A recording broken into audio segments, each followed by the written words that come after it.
Well, hello there, and welcome to A Film a Day, award season 2023, with me, Jordan Woodley. It is a true honour to have the opportunity to talk about a Baz Luhrmann film. He is a filmmaker who is under the banner within the school of filmmakers who really makes a film when he wants to. Not dissimilar to James Cameron, as I talked about with Avatar. And Baz Luhrmann is almost in the same camp as M. Night Shyamalan, where he has brought his own brand, his own personality to his filmmaking style. I mean, he is, without doubt, almost the definition of an auteur, because you know when you're watching a Baz Luhrmann film.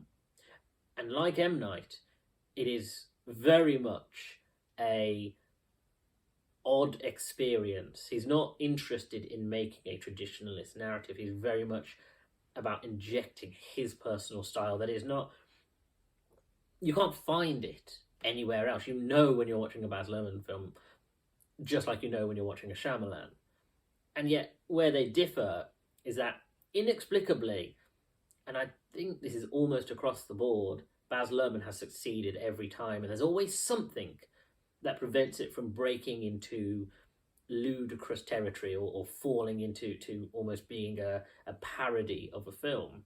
When you look at something like Moulin Rouge, that if it wasn't for the quality of the songs, the earnestness of the performances, the more ridiculous elements of the film could easily have tipped it over.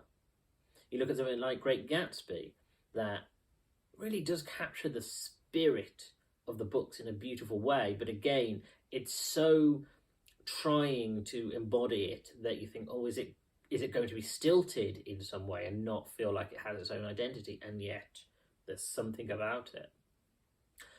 Romeo and Juliet, similarly, you get that sense where it wants to break away from the text while sticking with the language, while sticking with the actual text itself, but wants to create a distinctive modern sensibility to it. And these are ultimately gambles. An auteur, by definition, is a gambler because they are taking risks. That's why, despite his flaws, you can say someone like Michael Bay is an auteur. Like I say, Shyamalan is an auteur. But Baz Luhrmann really does bring something to his films. Now, Elvis is the biggest gamble I think that he's ever taken. And yes, everyone can point to Tom Hanks, because Tom Hanks is the concerning point. Like I say, each film of his catalogue, there's always one point that you think, is this going to tip it over into parody?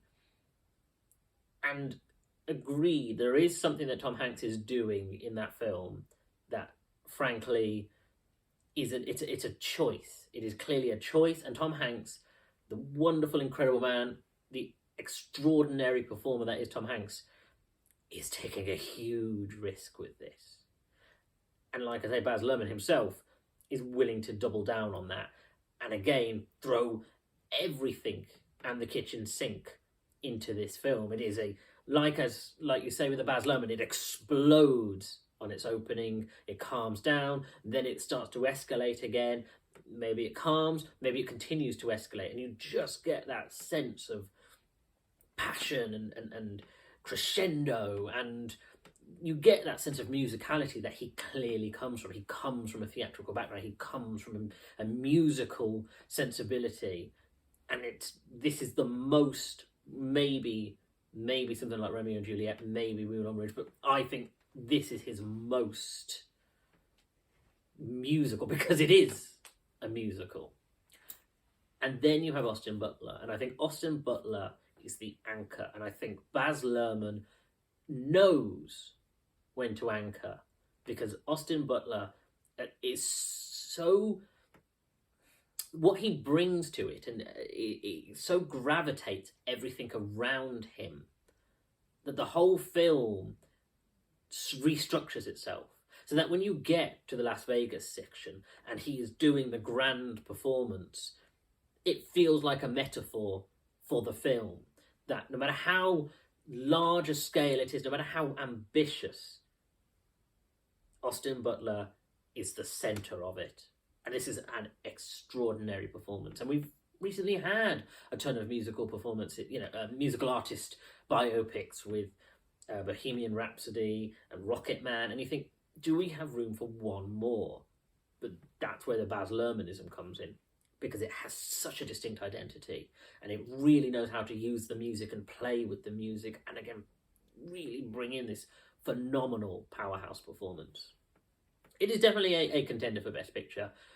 I have 3 films in my mind that I think are the most likely, and it isn't one of them. But if there's a second fiddle, if there's a runner from the back who could steal it at the end, it could be that. I do think, however, it is a strong contender for Best Actor. I think I am slightly leaning more towards Banshees of Inisherin, but Elvis really could steal this. And I wouldn't be surprised and I wouldn't be disappointed. Anyway, thank you for joining me. I'll see you next time.